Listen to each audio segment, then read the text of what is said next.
Hello les beasts, j'espère que votre été se passe bien. En ce moment c'est les JO et du coup je me suis dit que c'était le contexte parfait pour vous faire une vidéo sur ce que le sport peut vous inspirer en prépa. Pour l'occasion j'ai invité un grand passionné de sport, Samy, mon petit frère. Voilà, donc je rentre l'année prochaine en deuxième année en prépa ECS. Et voilà, ça me fait super plaisir d'être ici. Samy qui a bien sûr suivi assidûment la série Prépa Glow Up bien sûr cet été. Donc un honneur de t'avoir avec nous. Et du coup tu vas nous montrer des vidéos que tu as trouvées inspirantes. Qui m'ont grave inspiré, grave motivé et qui me mettent vraiment en beast mode.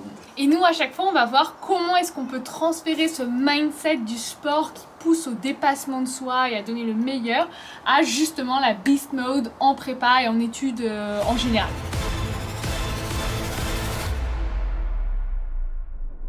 La première vidéo qu'on va voir là, du coup, c'est la disqualification de Usain Bolt en 2011 dans la finale du 100 mètres, alors qu'à l'époque, vraiment, c'était le meilleur de sa discipline. Faux départ. Oh, faux départ d'Usain Bolt. Usain Bolt, faux départ. C'est pas vrai. Et si c'est lui? Oh là C'est là lui. là là. Oh là là, c'est énorme. Et du coup la disqualification. On ressent vraiment en fait, la frustration Une grosse frustration. de Usain Bolt parce que vraiment, c'était vraiment le meilleur. Et le pire en fait, c'est que vraiment, il avait encore des épreuves qu'il devait passer par la suite. Parce que là il y a 100 mètres, ensuite il y a 200 mètres et ensuite il y a 4 fois 100 mètres. Voilà, le 100 mètres au relais. Le 100 mètres au En relais. équipe. Du coup là, disqualification au 100 mètres. Et là, qu'est-ce qui va se passer aux 200 mètres? Du coup, ce qui est incroyable là, dès le 200 mètres, c'est qu'en fait, il recommence vraiment à faire son show dès le début. On a vraiment l'impression qu'il a mis un trait sur ce qui s'est passé avant et qu'il passe à la suite. Il a laissé l'épreuve derrière lui. Il a laissé preuve derrière lui, même s'il est très frustré, même s'il est grave déçu, ça ne va rien changer. Et il va donner de son meilleur pour vraiment se rattraper et réussir, quoi. Et ça, je trouve ça hyper impressionnant parce que, enfin, tu vois, il a été disqualifié. Enfin, c'est un énorme échec pour lui. Surtout la frustration de ne pas pouvoir courir, en fait. Frustration de ne pas pouvoir courir, hyper médiatisé, tout le monde l'attendait et tout. Et il arrive, voilà, à le garder derrière lui et à enchaîner. Et il transforme vraiment cet échec vraiment en force pour encore plus performer, quoi. Jury has pulled out on the outside. Bolt's in front, and Dix can't go with him. Bolt looks to his right and sees if he has any challenges. He doesn't. Bolt's going to win this one and crosses the line in a wonderful time. 19.42. The big man wreathed in smiles. He's defended his title quite magnificently. He won a superb bend, and Walter Dix just couldn't go with him. Christophe Lemaire for France was going well down the straight. Ça me fait trop penser au concours, tu vois, où, tu vois, c'est possible, tu passes une épreuve de maths et ça se passe super mal, je sais pas, t'as pas compris le sujet, t'as paniqué, etc. Et en fait, c'est super dur là de laisser l'épreuve derrière soi et de se dire ok, maintenant c'est une nouvelle épreuve qui commence là l'après-midi, le lendemain, et ça ne veut rien dire de moi, c'est juste une épreuve à un moment, et là il va falloir que je redonne tout. Et les gens vraiment hyper forts au concours, c'est les gens qui arrivent à compartimenter. Je trouve que c'est une super belle inspiration de comment avoir cette attitude.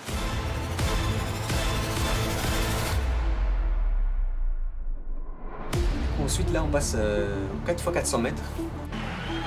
Floria Gay qui va prendre le bâton pour la France sur les Russes aussi. Ouais, Zikova qui vient attaquer la Russe. Là, ils ont fini fort, les Russes et les Ukrainiennes. La France est quatrième, il y a du trafic, elle a perdu un peu de temps, Floria. Ça va Mais être là, dur. les Ça trois va être très premières dur parce que le podium sont est parties dessiné là-bas. hyper en avance. Les trois favoris, hein, devant. Ouais, et il y aura Et là, on pas entend les commentateurs dire c'est Français impossible de parce que revenir. l'on revient pas, hein. Commentateur qui est un professionnel, vraiment d'athlétisme, qui est vraiment à fond dans le truc, et là, vraiment, il se dit c'est C'est terminé. impossible. Il a dit c'est impossible. Regardez la bagarre entre l'Ukraine et la Russie, avec toujours la possibilité pour Adeoye, alors que Floria donne tout ce qu'elle a, mais malheureusement, ce sera pas suffisant. Ah, ça revient fort, elle revient fort. Ouais, Ouais, mais- la Britannique est en train de craquer. Alors peut-être. La Britannique est en train de craquer, Patrick. Ah, je pense que ça va être juste, mais elle va tout donner quand Non, même. la Britannique a temporisé. Elle est en train de relancer. Ouais, elle revient, elle va passer Russie, elle va passer. Elle va passer les Russes. C'est monstrueux. C'est bon. Quelle ligne droite, quelle ligne droite. Magnifique. Mais il n'y a pas que la ligne droite, mais quel 400 mètres, quel 400 mètres. Elles sont championnes d'Europe. Elles sont championnes d'Europe. C'est énorme. J'ai jamais vu ça. Non. Eh, Patrick, Je n'ai jamais vu ça. C'est extraordinaire. Mais regarde. Extraordinaire. Mais c'est pas possible. Elles sont extra. Merci pour Muriel. Merci Mais pour regarde, Muriel. mais regarde, mais c'est regarde. énorme. Je vous ai dit qu'elle se battrait pour Muriel. Oh là là, Floria. Extraordinaire. Extraordinaire. Mais Floria. Extraordinaire. Extraordinaire. Et ce que je trouve ouf, c'est que, tu vois, les commentateurs disent c'est mort, les professionnels. Et elle, si elle avait décidé dans sa tête de se dire c'est mort, c'était mort. Mais elle, dans sa tête, elle s'est dit non, je vais aller chercher jusqu'au bout du monde un podium. Et quoi que, enfin tu vois, genre là, même si les professionnels ont dit c'est, enfin on imagine, tu vois, les spectateurs ont aussi abandonné, tout le monde a abandonné, sauf elle, elle a décidé d'y croire et elle a eu raison. Elle a eu raison de croire. Surtout qu'en fait vraiment ils ont du recul en fait sur la course, ils la voient vraiment bien, ils voient vraiment la position et ils se disent vraiment c'est mort. Alors qu'elle pas du tout. Non, tant que je suis pas arrivé, j'ai pas perdu, je suis première dans ma tête et je vais vous le montrer. Du coup, c'est incroyable. C'est incroyable. Et ça, je trouve qu'en prépa, c'est vraiment quand souvent on se dit, voilà, mon classement, bah, je suis, je sais pas, 25e dans la classe, de toute façon, bon, c'est mort, moi, j'aurais pas telle école elle est trop bien classée pour moi, mes compétences ou quoi. Et en fait, il faut vous dire que tant que vous n'avez pas vos résultats, vous êtes premier, parce que bien sûr qu'il y a des gens qui vont vous dire que c'est impossible, il y a des professeurs qui vont dire que c'est impossible, des camarades qui vont vous dire que c'est impossible. Toute la terre entière peut vous dire que c'est impossible, tant que vous y croyez et que vous voulez aller la chercher, ben là vraiment c'est la preuve en vidéo que c'est possible. Et ça je trouve ça ouf, moi ça me donne des frissons. Le plus drôle vraiment c'est qu'elle a vraiment réussi à l'illustrer au dernier moment, qu'elle dépasse tout le monde, là c'est vraiment... incroyable.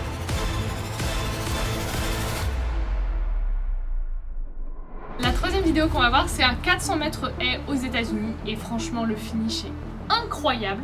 Un des coureurs qui vraiment domine la course, qui est vraiment là tranquille. Et on voit que dans les derniers mètres, il sent que... il se fait rattraper. Pour lui, c'est pas possible.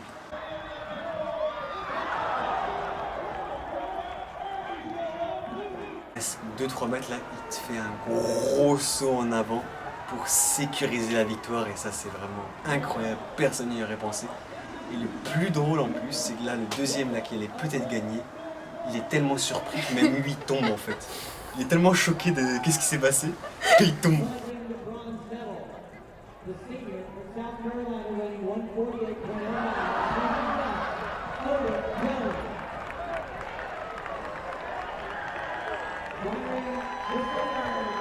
C'est incroyable ce genre de personne quoi. Et ce que je trouve incroyable c'est que ça prouve vraiment que, enfin, jusqu'à la dernière seconde, faut la chercher la victoire et faut tout donner pour l'avoir. Et là, dans les dernières demi-secondes, il se rend compte que ça va être chaud pour lui. Du coup, il donne tout dans cette dernière seconde pour sécuriser la victoire. Donc là, c'était de sauter en avant.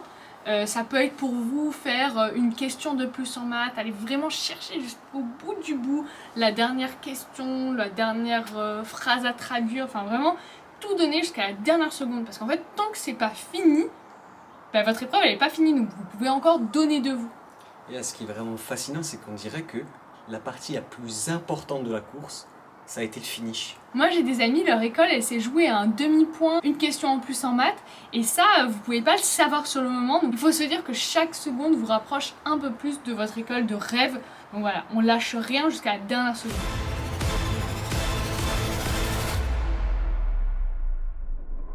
Quatrième vidéo qu'on voulait vous présenter, c'est Kevin Meyer, sa chaîne YouTube. Kevin Meyer, je sais pas si vous connaissez, c'est le grand décathlonien français.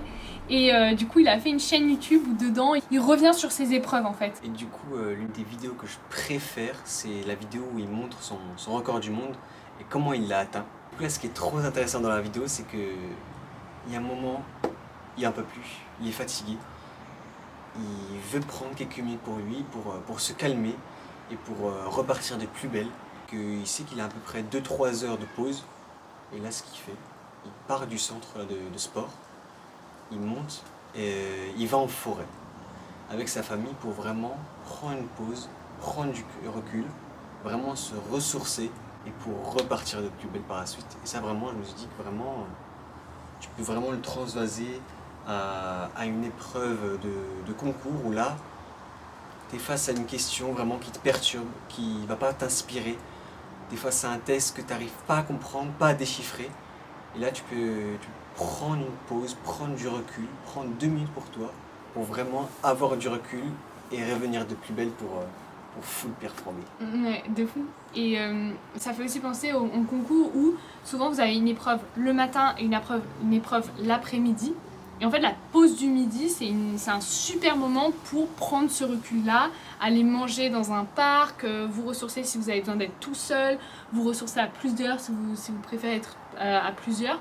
Mais voilà, savoir quand vous avez besoin de recul et se l'accorder en fait, ce moment de recul, comme Kevin Mayer en pleine compétition.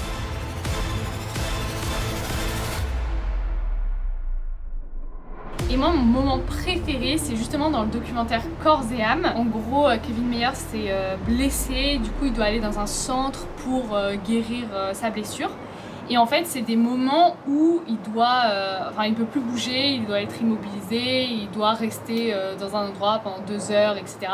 Et en fait, il en profite pour faire de la visualisation. Et déjà, j'ai trouvé ça super intéressant qu'il fasse de la visualisation. Il visualise sa course, il visualise ses épreuves pour s'entraîner en fait dans sa tête. Ça l'entraîne. Et nous, notre professeur de maths, elle nous l'a toujours dit, elle nous a dit qu'un grand préparationnaire, c'est comme un grand athlète. Il visualise son épreuve la veille, il pense à ce qu'il va faire, il pense à sa résolution de mathématiques, etc. Déjà hyper intéressant. Et en plus, il dit qu'il ne se sent pas obligé de le faire. Il se dit pas tiens il faut que je visualise pour m'entraîner parce que c'est mon travail et tout. Non, en fait il visualise parce que ça lui fait plaisir. Ça lui fait vraiment plaisir de se mettre dedans et de voir comment est-ce qu'il va pouvoir être meilleur que d'habitude.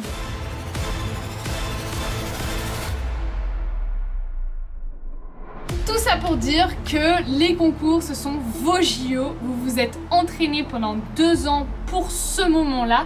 Comme les grands athlètes s'entraînent 4 ans pour les JO, c'est pareil pour vous, il faut les considérer comme tels. Donc vraiment, vous pouvez avoir confiance en vous, vous êtes bien préparés. Comme les Jeux Olympiques, le concours, c'est une compétition avant tout avec soi-même. C'est avec vous que vous devez être en compétition. Il faut apprendre à se dépasser soi-même, donner 100% de soi-même. Toi, tu l'as bien vu, souvent, les athlètes, ils en parlent, ils disent que les JO ou les grandes compétitions, c'est une bataille avec eux-mêmes. Kevin Mayer, en fait, on voit vraiment dans ses documentaires que vraiment, il se focus pas sur les performances des autres, vraiment. Il connaît ses performances, il connaît ses records, il sait où il en est, il sent vraiment son corps et il part de là. Il part pas du fait que je sais que l'Américain, il a fait une bonne performance la semaine dernière, non. Il sait où il en est, il sait dans ses entraînements où il en était, il sait quel exo il a travaillé hier et il sait qu'est-ce qu'il va faire aujourd'hui. Parce qu'il s'est entraîné toute sa vie pour ça. Et même dans les compétitions, tu sens que, par exemple, il va lancer le javelot, et il va pas se dire mince, c'est moins loin que l'Américain qui est passé avant. Il va se dire mince, je sens que c'est pas mon max. Je sens que je peux donner plus. Je sens qu'à ce moment-là, j'ai pas bien fait ça et du coup, je vais pouvoir faire mieux après. Et c'est ça que je trouve fascinant et qu'on retrouve vraiment au moment de la préparation du concours en fait. C'est une bataille avec vous-même, vous ce que vous allez donner. Et en soi, si vous donnez tout ce que vous pouvez, si vous êtes vraiment au top de vous-même, vous allez être hyper fiers, quelle que soit l'école que vous intégrez. Vraiment, vous allez être hyper fiers. D'ailleurs, si vous aimez le sport, si vous êtes sportif, si vous avez fait des compétitions de sport, vraiment, vous pouvez utiliser tout ce que vous avez appris pour votre prépa et pour vos concours et pour vos études en général. Par exemple, toi, Samy, t'adores le sport, t'as fait beaucoup de sport, tu t'es lancé des challenges sportifs. Je pense vraiment au sport, je ressens vraiment cette certaine énergie en fait qui me vient direct et c'est ça qui peut te booster, surbooster pour performer dans d'autres domaines. C'est vrai qu'en études, on a du mal un petit peu à le voir, je trouve. Parce que comme les études, c'est très, c'est sur papier, tu dois réviser dans des livres, etc. Ça passe moins par le corps que le sport.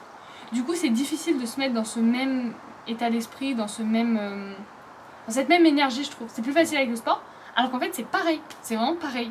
Peut-être c'est vrai que le problème, c'est que la fatigue est peut-être un peu plus abstraite. Même la performance va être peut-être un peu plus abstraite.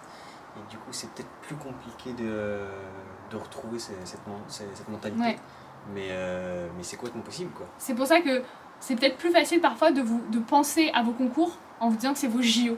Parce que vous allez vous mettre dans ce mindset-là du sport, en fait. Ça va vous aider à vous motiver jusqu'au bout. Moi, ça m'a beaucoup aidé en tout cas. Voilà, j'espère que cette vidéo vous aura plu, qu'elle vous aura motivé pour toute la semaine prochaine. Je vous donnerai des nouvelles de Samy, bien sûr. Enfin, tu reviendras sur la chaîne nous donner des nouvelles. Et moi, je vous dis à la semaine prochaine dans un nouvel épisode de Prépa Glow Up. Bye.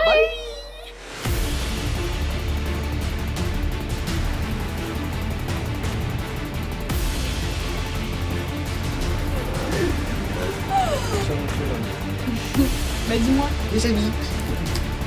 Je prends secret, c'est quoi?